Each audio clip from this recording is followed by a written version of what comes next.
생겨도 바로는 꿈쩍하지 않습니다. 마치 그 상황을 보면 바로가 1승을 거둔 것 같아요. 바로와 하나님 사이에서 1대0, 하나님이 지고 바로가 이긴 것처럼 보입니다. 하지만 실상은 그렇지 않습니다. 이 재앙으로 인해서 온 애굽 가운데 두려움이 임합니다. 이거는 그냥 천재지변이 아니라 신의 저주를 받은 신의 재앙이구나라는 그런 두려움이 모든 영혼과 마음 가운데 엄습합니다. 제가 지난주에 말씀드렸듯이 전쟁에서 상대방의 물줄기를 끊는 것은 숨통을 끊는 것과 똑같다 말씀드렸어요. 이 첫 번째 재앙으로 인해서 바로와 하나님과의 전쟁은요 완전히 끝난 거예요. 1대0이 아니라 100대0, 그리고 완전히 케오패 당한 그런 상황이죠. 그런데 하나님께서 한 수 물러주는 거예요. 그래, 한 번 더 봐. 한 수 물러주시는 것이죠. 이 기적을 통해, 이 사건을 통해 명확해진 한 가지 드러나는 사실이 있어요. 그게 뭐냐면 바로의 속성, 바로의 리더십이 과연 어떤 리더십인지 명확하게 드러납니다. 바로는 물이 피가 돼도, 백성들이 마실 물이 없어도, 그 강에 모든 물고기가 죽어도 관심을 두지 않습니다. 요술사들이 이 물로 딱 요술을 부려서 그 대야에 있는 물이 피로 변하는 걸 보고 딱 자기 궁으로 휘리릭 들어가 버리고 다시는 관심도 쓰지 않습니다. 왜? 땅에 샘을 파서 그 물 먹고 살 수 있으니까. 여러분, 이게 어찌 한 나라 왕으로서 마땅한 태도입니까? 예를 들면 파라마타 강이 전부 피로 변했다, 물고기가 다 떼죽음을 당했다. 그러면 수상이 난 괜찮아, 다른 데서 뭐 물고기 수입해 먹지, 그리고 아무리 신경 안 쓰면 되겠습니까? 이 호주의 파라마타가 너무 작고 이 남한의 한강이 피바다가 됐다, 이런 일이 일어났다. 그러면 어떻게 될까요? 아마 국가 비상사태가 선포됐을 거예요. 중요한 일이에요. 심각한 일이에요. 그런데 이 바로는 자기 백성이 어떻게 되든 상관없이 궁으로 들어가서 관심도 쓰지 않습니다. 하나님과 바로의 리더십에 결정적인 차이가 여기서 드러나는 거예요. 벌써 처음부터. 여러분, 하나님은요 지극히 높은 만왕의 왕이에요. 그런데 지극히 낮은 어떤 한 노예 민족의 자유를 위해서 이 낮은 곳에 내려오셔서 열정적으로 그분의 일을 수행하고 계십니다. 그런데 바로는 고작 한 나라의 왕이면서도 자기의 백성들 귀하게 여기지 아니하고 그들의 고통과 두려움을 돌보는데 전혀 마음 쓰지 않습니다. 여러분, 누굴 섬기며 사는 게 행복한 인생일까요? 어떤 왕을 섬기는 게 진짜 행복한 백성일까요?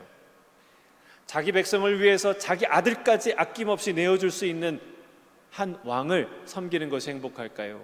아니면 자기의 명예와 자기의 생명을 위해서 수많은 자들의 아들의 목숨을 빼앗는 통치자를 섬기며 사는 것이 행복할까요? 사랑하는 성도 여러분, 우리가 하나님을 왕으로 모시고 사는 것은 행복한 일이에요. 행복한 일. 하나님을 우리의 왕으로 섬긴다는 것은 진짜 행운이에요. 행운 중에 행운이에요. 자, 우리 옆에 있는 사람하고 얘기해 볼까요? 하나님을 왕으로 섬기는 것은 행복한 일입니다. 아멘이십니까? 진짜 행운이에요.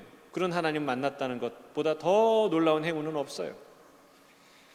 자, 그렇게 바로의 무관심 속에 7일이 지나자 하나님은 두 번째 계획을 실행에 옮기십니다. 오늘 1절부터 4절이에요. 같이 한번 읽어보겠습니다. 1절부터 4절 시작. 여호와께서 모세에게 이르시되 너는 바로에게 가서 그에게 이르기를 여호와의 말씀에 내 백성을 보내라. 그들이 나를 섬길 것이니라. 내가 만일 보내기를 거절하면 내가 개구리로 너의 온 땅을 치리라. 개구리가 나일강에서 무수히 생기고 올라와서 내 궁과 내 침실과 내 침상 위와 내 신하의 집과 내 백성과 내 화덕과 내 떡 반죽 그릇에 들어갈 것이며 개구리가 너와 내 백성과 내 모든 신하에게 기어 오르리라 하셨다 하라. 여러분, 애굽에서 가장 안전한 곳이 어딜까요? 가장 은밀하고 가장 비밀스러운 곳이 어딜까요? 무슨 요새요? 아니에요. 바로 궁이에요. 바로 궁. 그리고 어떤 자객도 어떤 적도 침투할 수 없게 3겹, 4겹, 10겹으로 보호하는 곳이 어디예요? 바로의 침실이죠. 그런데 그 바로의 침실에, 누구도 가지 못하는 바로의 침실에 뭐가 들어가요? 개구리가 들어갑니다. 개구리. 여러분, 주님이 이 사건을 통해서 말씀하시는 거예요. 세상에 하나님을 피해 가장 안전한 곳은 단 한 곳도 없다. 하나님이 못 들으시는 대화가 없고 하나님이 못 들어가실 장소가 세상에는, 내 인생에는 단 한 곳도 없다라는 것을 말씀하시는 것이죠. 이 사건을 통해서도 바로의 본성이 드러납니다. 자기에게 직접적인 피해가 가지 않을 때는요, 그렇게 당당하고 무관심하더니 직접적인 피해가 자기에게 오기 시작하자마자 바로 모세와 아론을 부릅니다. 물이 피가 됐을 때는 부르지 않았어요. 왜? 샘물 파서 먹으면 되니까. 그런데 정작 그 개구리가 자기 침실까지, 침대 위까지 올라오는 그런 일이 벌어지자 모세를 부른 거예요. 여러분, 사람이 없었겠습니까? 바로에게?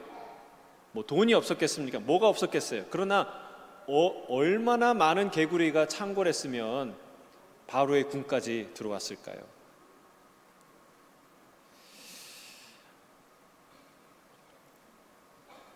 정작 개구리가 자기의 궁과 자기 침실, 모든 그릇에 들어가자 모세를 부릅니다. 그만큼 절실했던 것이죠.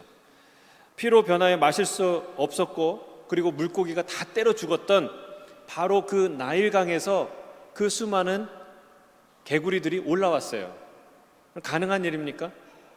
불가능한 일이죠. 무슨 얘기예요? 우연히 일어날 수 있는 일이 아니다. 너가 대적하는 살아계신 여호와 하나님께서 하시는 일임을 계속해서 알려주고 가르쳐주는 거예요. 그럼 우리가 메뚜기 재앙, 우박 재앙은 들어본 적이 있어요. 그러나 개구리 재앙 들어본 적 있나요? 이 성경 말고 개구리 재앙? 듣도 보도 못한 일들이 일어나요. 개구리가 얼마나 귀엽습니까? 특히 그 새끼 청개구리 보셨어요? 논두렁에서 막 비 오는 날 이렇게 왔다 갔다 하는 거, 개구리를 하나 잡아가지고 이렇게 손에 든 적이 있는데 얼마나 귀여운지. 그럼 개구리 한 마리는 말할 수 없이 귀여워요. 그런데 그 개구리가 천하의 바로까지 굴복시키는 하나님의 전략적 무기가 되는 그런 일이 벌어진 것이죠. 여러분, 하나님이 싸우시는 방법을 보세요. 참 기가 막힙니다.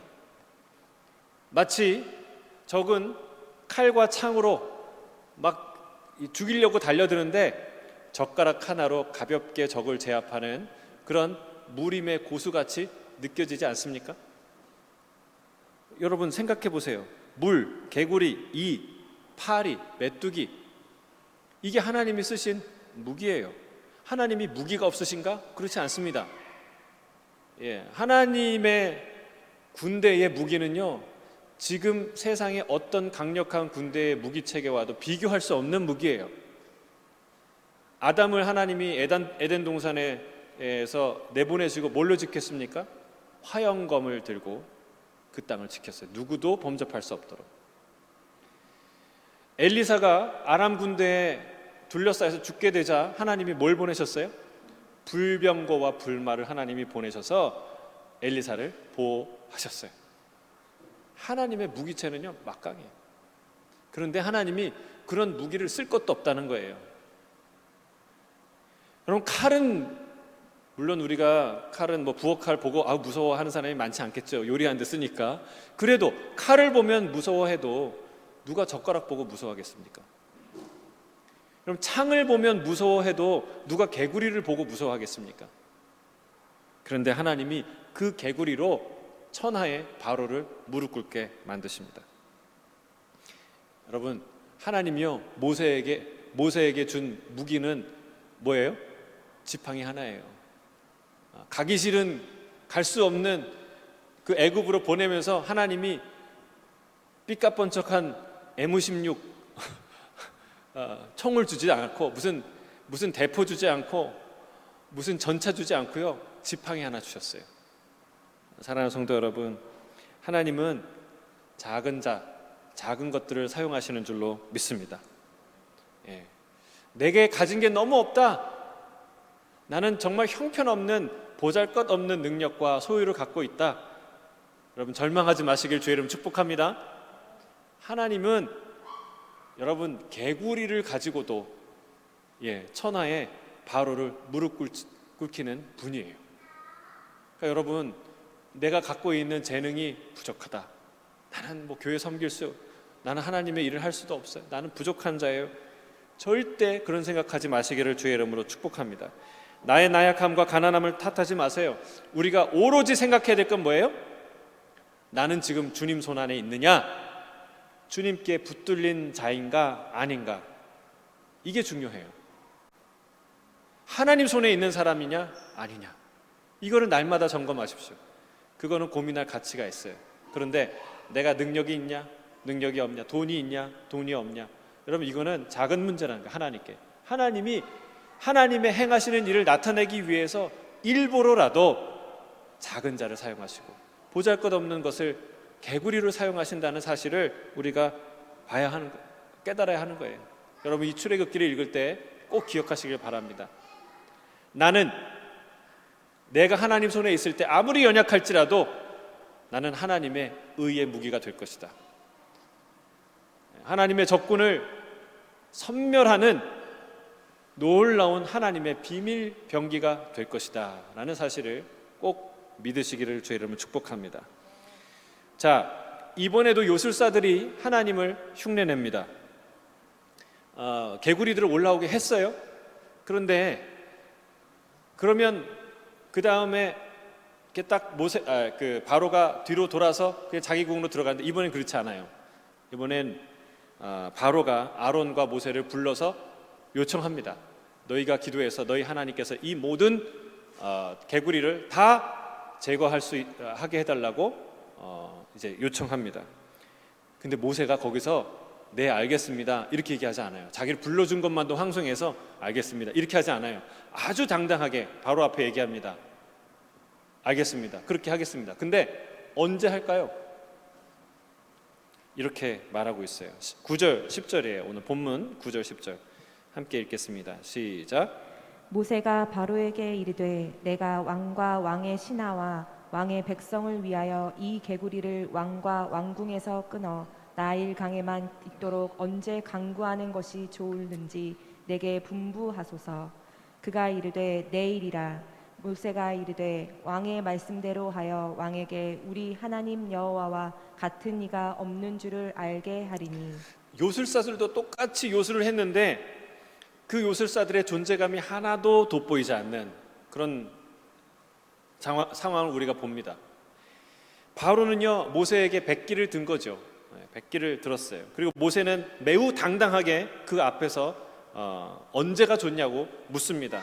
여러분, 이 바로를 대신해서 요술사들이 앞에 나와서 싸우고 하나님을 대신해서 아론과 모세 아론이 이 대결을 하는데 이 두 사람이 한 기적의 질적인 차이가 엄청나요. 여러분, 이 차이는 어디서 온 걸까요?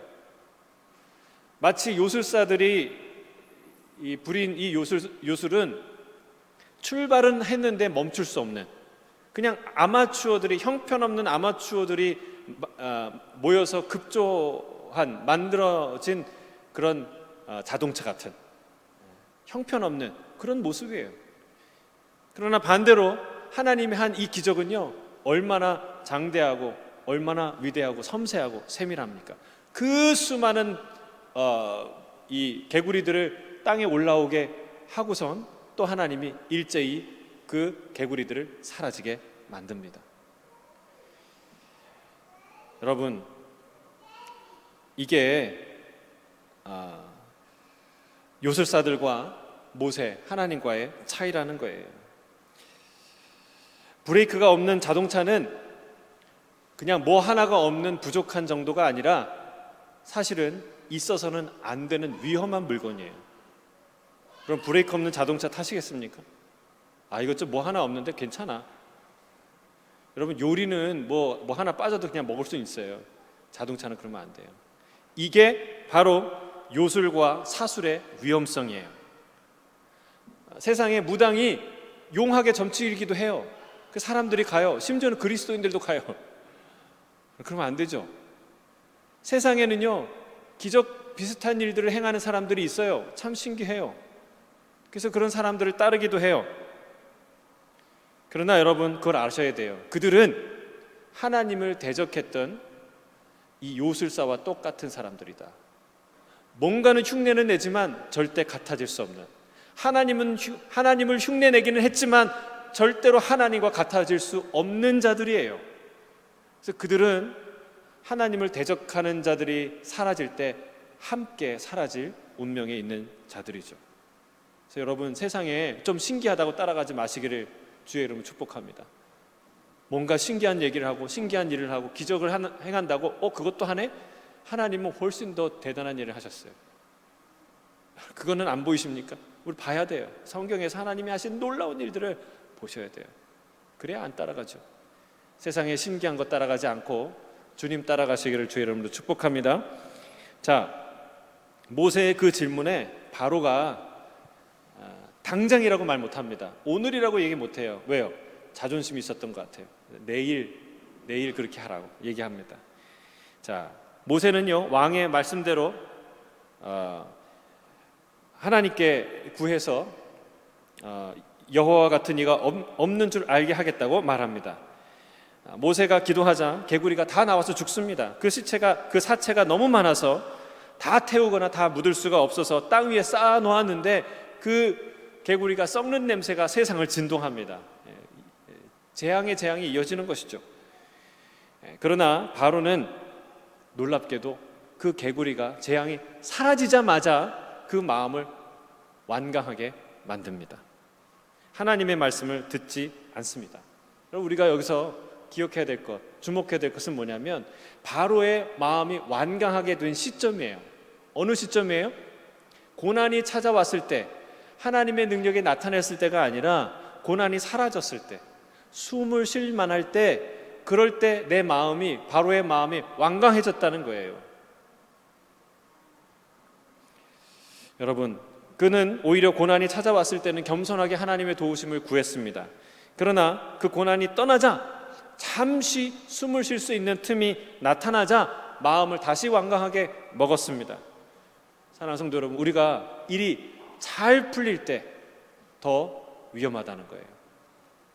일이 잘 안 풀릴 때 하나님 앞에 겸손하고 하나님 앞에 하나님의 도우심을 구하고 그렇게 낮은 마음으로 나아가죠. 그러나 일이 잘 풀릴 때는 어떻게 돼요? 그럴 때 숨 쉴 수 있을 때, 그럴 때 마음이 완강해질 수 있다는 거예요. 사울이 무명의 시대에는 겸손했어요. 나는 왕이 될 수 있는 사람이 아닙니다. 그리고 숨었어요.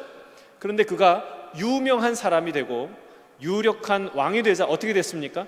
그의 마음이 완강해지기 시작했습니다. 딱딱해지기 시작했습니다. 교만해지기 시작했습니다. 여러분, 우리가 숨 쉴 수 있게 될 때에 우리 안에 숨죽이고 있던 죄의 본성들이 발현되고 나타날 수 있다는 거예요. 여러분, 죄의 특징이 뭔지 아세요? 죄는요, 자기를 감추는 탁월한 능력을 갖고 있어요. 그래서 마치 없는 것처럼 내가 아무리 내 마음을 생각하고 내가 아무리 내 영혼을 돌아봐도 잘 안 보여요. 왜? 위장했기 때문에. 사탄은요, 내 눈을 가리는 상태로 아주 숨까지 쉬지 않고 그냥 가만히 엎드려 있어요. 어떨 때? 내 마음이 가난할 때는, 내가 하나님을 찾을 때는. 그런데 숨을 쉴 수 있게 되면요, 그게 스물스물 나오는 거예요. 그 본성들이 나와서 내 마음을 사로잡고 흔드는 거예요. 여러분, 그럴 때 기도하시길 바라고 말씀으로 승리하고 성령으로 승리하시길 주의 이름으로 축복합니다. 그럴 때 조심해야 돼요. 자, 하나님께서 세 번째 재앙을 내리십니다. 티끌을 쳐서 이를, 해충을 만드십니다. 이 기적부터는 요술사들이 행하지 못하지요. 요술사들이 이렇게 보고합니다. 오늘 본문 18절 19절이에요. 같이 읽어보겠습니다. 18절 19절 시작. 요술사들도 자기 요술로 그같이 행하여 이를 생기게 하려 하였으나 못하였고 이가 사람과 가축에게 생긴지라. 요술사가 바로에게 말하되 이는 하나님의 권능이니이다 하였으나 바로의 마음이 완악하게 되어 그들의 말을 듣지 아니하였으니 여호와의 말씀과 같더라. 자, 이는 하나님의 권능입니다라고 얘기할 때 권능은요, 손가락을 뜻해요. 손가락. 하나님의 손가락입니다. 무슨 뜻이에요? 하나님이 친히 하나님의 손으로, 손가락으로 행하신 권능입니다. 일입니다라는 얘기예요. 그렇다면 여러분, 이전에는 하나님의 손으로 하신 일이 아닙니까? 하나님이 발가락으로 하신 일입니까? 하나님의 권능이 아닙니까? 하나님의 권능이죠. 이들의 무지와 오만이 여기서 드러나는 거예요. 마치 지금까지는 하나님이 우리와 대등하거나 아니면 우리가 하나님의 조금 못 미치는 그 어느 정도의 수준이라고 말하는 뉘앙스죠. 부끄러움을 모르는 자들입니다. 에고이스트들이에요. 너무나 자기 잘난 맛에 자기 중심적인 인생을 사는 자들이에요. 겸손이라는 것은, 부끄러움이라는 것을 가지지 않은 사람들입니다. 지금까지 자신들이 하나님의 일을 똑같이 해내지 못하고 아무것도 방어하지 못했다는 그 무기력을 부끄러워하지 않고 회개하지 않는 모습을 볼 수 있습니다. 마치 우리도 할 수 있었는데 아깝게 하지 못했다라거나 열심히 노력하면 언젠가는 우리도 할 수 있다라는 듯이 그들은 말하고 있어요. 그들은 이미 하나님의 권능입니다라는 고백을 했어야 돼요. 언제요? 자기 지팡이들이 아론의 지팡이에 먹힐 때 이미 이 고백을 했어야 돼요. 하나님의 권능이니이다. 여러분, 하나님의 권능이 나타날 때 이 고백을 하시길 주의 이름 축복합니다. 바로는 요술사들의 이야기를 듣고 마음이 완악해집니다. 완악하게 먹습니다. 그래서 하나님은 네 번째 재앙을 내리시죠. 이번에는 파리떼예요. 애굽의 모든 집집마다 파리떼가 가득하게 됩니다. 하지만 이 재앙은 이스라엘을 구별하는 사건으로도 사용하십니다. 자, 오늘 본문 22절, 23절 같이 읽겠습니다. 시작. 그 날에 나는 내 백성이 거주하는 고센 땅을 구별하여 그 곳에는 파리가 없게 하리니 이로 말미암아 이 땅에서 내가 여호와인 줄을 내가 알게 될 것이라. 내가 내 백성과 내 백성 사이를 구별하리니 내일 이 표징이 있으리라 하셨다 하라 하시고. 자, 고센 땅, 이스라엘 사람들이 살고 있는 이 고센 땅에는 이 파리 재앙이 임하지 않습니다. 그 앞에 세 재앙은 다 똑같이 피해를 받았다는 뜻이죠. 하나님이 모세의 말처럼 이 일은 하나님이 하시는 일이고 내 백성과 내 백성 사이의 차이를 내가 분명하게 드러낼 것이다 라는 사인을 주는 것이죠. 여러분, 같은 애굽이었어요. 그런데 한 곳에는 재앙이 임하고 한 곳에는 재앙이 임하지 않습니다. 무엇이 기적일까요? 둘 다 하나님이 하신 기적이라는 거죠. 재앙이 임하는 것도 하나님의 기적이요, 재앙이 임하지 않는 것도 하나님의 기적이라는 사실이에요. 근데 여러분, 우리는 재앙이 임하지 않는 일상의 삶을 기적이라고 여기지 않아요. 그렇죠? 이거 보여주시는 거예요, 하나님께서. 여러분, 우리가 어떻게 이렇게 평온하게 사나요? 기적이에요. 하나님이 돌보시는 거예요. 할렐루야. 여러분, 하나님이 평온한 일상을 주신 이 하루라는 삶이 얼마나 큰 하나님의 기적인가를 보여주는 거예요. 여러분, 감사와 그런 믿음의 고백이 넘치게 되길 주의 이름 축복합니다. 아무 일 없이 2021년 지나왔어. 아무 일 없는 게 아니라 어마어마한 일이 일어난 거예요. 아무렇지도 않게 내가 오늘 하루 사는 게 아니라 어마어마한 하나님의 은혜 때문에 오늘 하루를 살게 된다는 사실입니다. 성경은 무수한 파리들로 인해 애굽 온 땅이 황폐하게 됐다. 아마 사람들의 마인드도 황폐하게 됐을 거예요. 파리 많은데 가보신 적 있어요?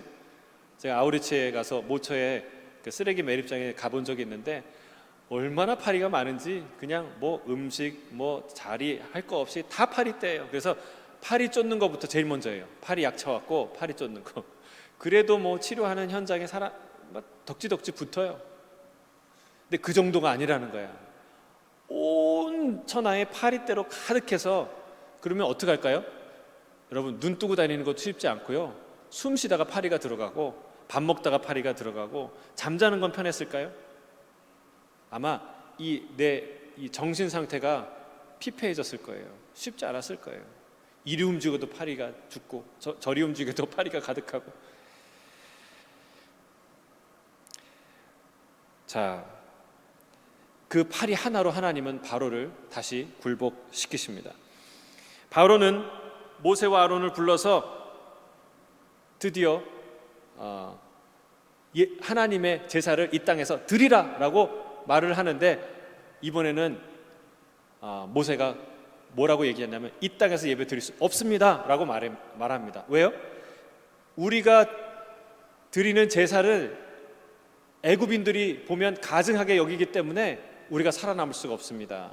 이 말이 맞죠? 만약에 여러분 우리가 불교 국가의 불교 사원에 가서 이렇게 막 예배를 드린다, 찬양을 부르고 막 그렇게 막 기도를 하고 통성 기도를 한다, 그럼 어떤 일이 벌어질까요? 그러니까 관광을 가서 한두 사람이 그렇게 하는 건 해프닝으로 끝나겠죠. 경찰서로 갈 수도 있겠죠. 그러나 만약 거기에 떼거지로 모여서 같이 집회를 한다, 여러분 돌 맞을 일이 아니라 생명의 위협을 느낄 수밖에 없는 상황이에요. 이슬람 국가의 모스크에서 그런 집회를 한다? 위험한 일이죠. 모세는 사흘길쯤 광야로 들어가서 이 제사를 드려야 한다고 주장합니다. 이 말에 바로가 아주 중요한 얘기를 하는데 28절에 이렇게 얘기합니다.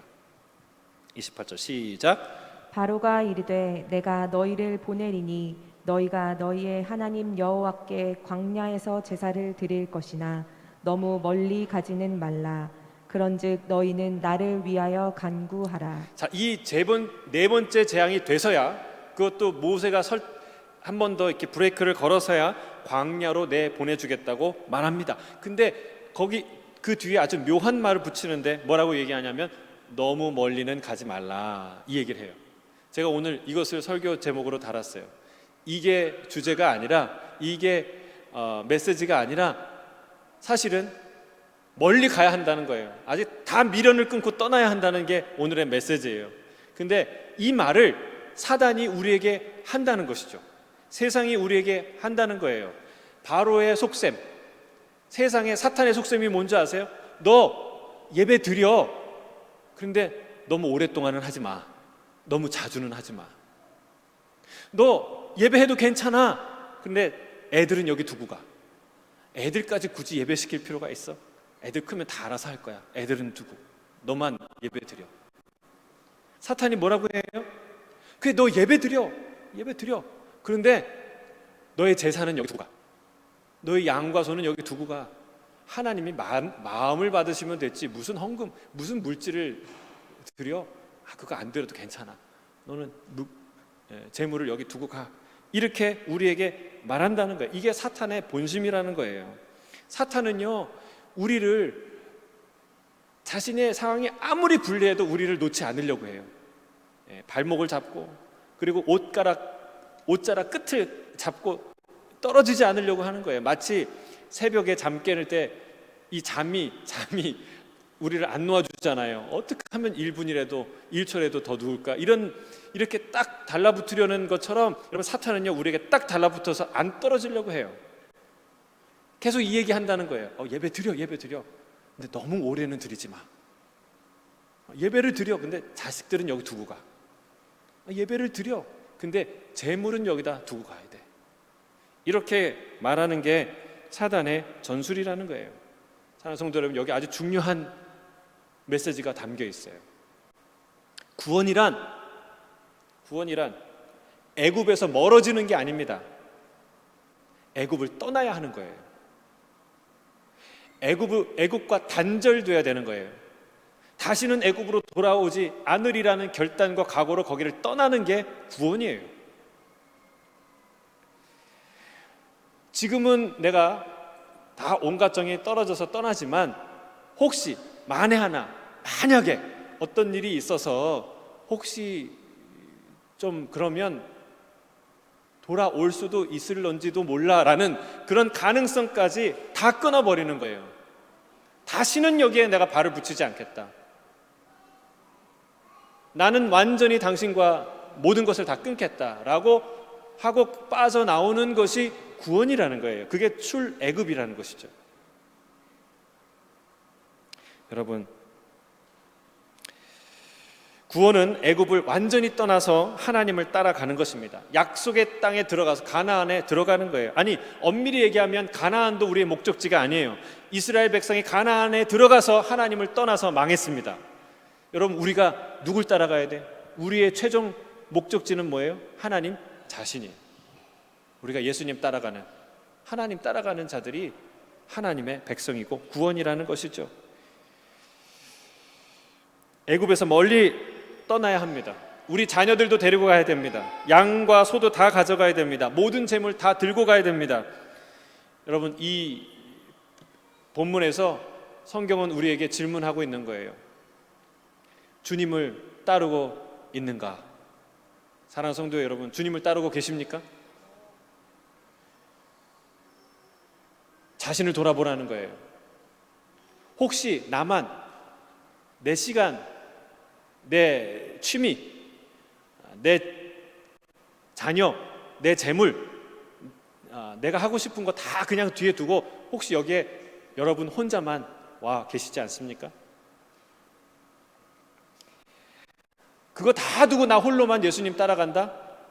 있을 수 없는 거라는 거예요. 그게 출애굽이 아니다. 구원이 아니다. 사랑하는 성도 여러분, 우리는 온전히 예수님을 따라가야 돼요. 온전히. 아멘이 없으신데. 우리는 온전히 주님을 따라야 될 줄 믿습니다. 아멘. 예수님께 나아가야 돼요. 첫째는 시간을 드려야 돼요. 어떤 시간입니까? 주일 예배 딱 이 시간이 아니라 하루 24시간, 7일, 일주일 내내 1년 365일 모두가 다 하나님의 시간이라고 선언해야 됩니다. 몸만 잠시 교회 왔다 가는 것 아니라는 거예요. 그 예배를 하나님이 뭐라고 얘기합니까? 내 마당만 밟는 제사다라고 말하고 있어요. 하나님이 얘기해. 그런 제사 누가 막아줬으면 좋겠다. 교회 문을 성전 문을 닫아줬으면 좋겠다라고 말하는 예배예요. 여러분, 교회 오지 말라는 뜻이에요? 아니에요. 주님은 누구든지 다 모든 자들이 와서 기도하고 값없이 다 먹고 마시라고 말씀해요. 단 몸만 오지 말고 마음을 갖고 오라는 얘기예요. 온전히 너 자신이 여기에 이 자리에 오라고 말씀하시는 것이죠. 주님께 나아가는데 전 인격적인 헌신이 있어야 될 줄로 믿습니다. 이 말은 다 선교사가 되라거나 다 목회자가 되라는 뜻이 아닙니다. 나와 관련된 모든 것이 다 하나님께 드려져야 한다는 뜻입니다. 여기에는 우리의 자녀까지 포함됩니다. 여러분, 부모와 자녀가 얼마나 긴밀한 관계입니까? 자녀를 위해서 얼마나 많은 시간과 에너지와 재정과 마음을 씁니까? 그렇지 않아요? 그런데 내가 예수님을 따르는데 나의 자녀는 상관없는 것일까요? 아니에요. 그렇지 않습니다. 그렇다고 우리의 자녀에게 믿음을 강요하라는 뜻이 아닙니다. 그렇게 할 수도 없고 그렇게 해서도 안 되죠. 그러나 뭐는 할 수 있어요? 뭐는 해야 돼요? 우리의 자녀가 나와 함께 하나님께 헌신된 그리스도를 따르는 자가 될 수 있도록 최대한 가르치고 지도하고 마음을 써야 한다는 사실입니다. 세 번째로 반드시 물질도 갖고 나가야 됩니다. 물질로도 주님을 섬겨야 합니다. 이 물질이나 헌금 얘기를 하시면 극도로 민감해 하시는 분들이 계십니다. 또 반감을, 또 헌금 얘기냐 반감을 사시는 분도 있습니다. 여러분은 아시겠지만 제가 평소에 헌금을 강조하는 그런 목사도 아니고 그러고 싶지도 않아요. 왜냐하면 하나님은 우리 돈 먹고 사시는 분 아니에요. 하나님은 부자예요. 여러분 갖고 있는 돈, 세상에 있는 모든 돈 다 하나님 거예요. 하나님 주신 거예요. 착각하는 거예요. 우리가 하나님이 어떻게 하면 내 주머니에서 돈 가져갈까 이런 생각하시는 분이 절대 아니에요. 여러분 헌금 안 해도 하나님은 하나님의 나라를 세워갈 수 있어요. 하나님이 놀라우신 분이에요. 저는 그런 믿음이 있어요. 하나님의 나라의 부흥에는 하나님이 책임지십니다. 이 세상에 누구도 하나님을 빚쟁이로 만들 수 없는, 누구도 하나님께 꿔드릴 수 없는 부자가 하나님이십니다. 그러나 오늘 이 본문에서 아주 중요한 메시지를 우리에게 얘기하는 거야. 예배드리러 갈 때 하나님 따라갈 때 물질을 애굽에 남겨두고 갈 수 없다는 거예요. 재산을 남겨도 소와 양을 남겨두고 갈 수 없다라는 사실이죠. 내 모든 소유가 다 하나님의 것임을 선포해야 될 줄로 믿습니다. 왜 우리가 헌금하나요? 11절을 왜 드리나요? 물론 물질로 섬긴다는 게 헌금한다는 것과 동일한 의미는 아니죠.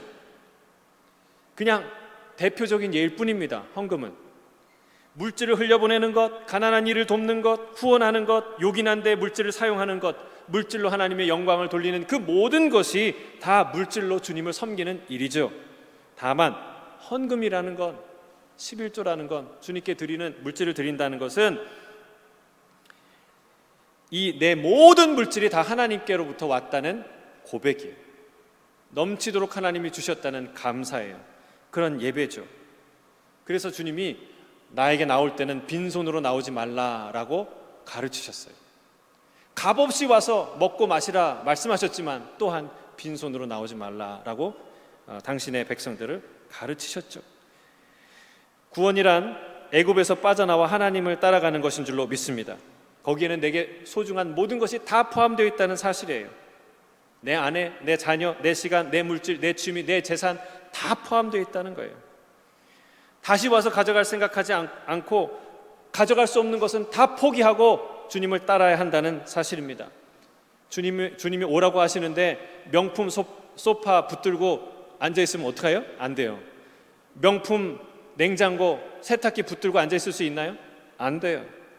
미련을 버리지 못하고 자꾸 돌아보면 롯의 아내와 같이 소금 기둥이 될 수 있다는 것입니다. 마지막으로 여러분, 이게 쉽지 않죠. 어떻게 하면 우리가 그런 모든 미련을 다 버리고 주님을 따라갈 수 있을까요? 한 가지 방법이 있어요. 여러분, 이 세상은요, 불 타고 있는 집이라 생각해야 돼요. 자, 따라하겠습니다. 이 세상은 불 타고 있는 집입니다. 불타는 집에서 명품 소파 들고 붙들고 앉아 있을 수 있나요? 이거는 안 되는데, 이것만은 안 되는데. 아니에요. 당장 튀어나와야 돼요. 뭐 갖고 나올까요? 자녀들 손 붙잡고, 그리고 중요한 추억에 담긴 글이나 집문서나 이런 걸 듣고 나와야 되지 않겠습니까? 그것도 못 갖고 나오면 자녀만은 건져야 되지 않겠습니까? 여러분, 세상은 불타는 집과 같습니다. 다 타고 사라질 거예요. 다 두고 갈 거예요. 우리의 마음의 시선을 과거에 두지 말고, 이 세상에 두지 말고 미래에 둬야 됩니다. 애굽에 두지 말고 가나안에 둬야 됩니다. 이 땅에 두지 않고 하나님께서 우리에게 주실 놀라운 그 천국, 하나님의 나라에 우리의 마음을 둬야 할 줄로 믿습니다. 주님 따라 천국 간다, 끝까지 간다. 여러분, 이 마음으로 주님과 함께 그 믿음의 길을, 놀라운 구원의 길을 걸어가는 저와 여러분 되시기를 주의 이름으로 축복합니다.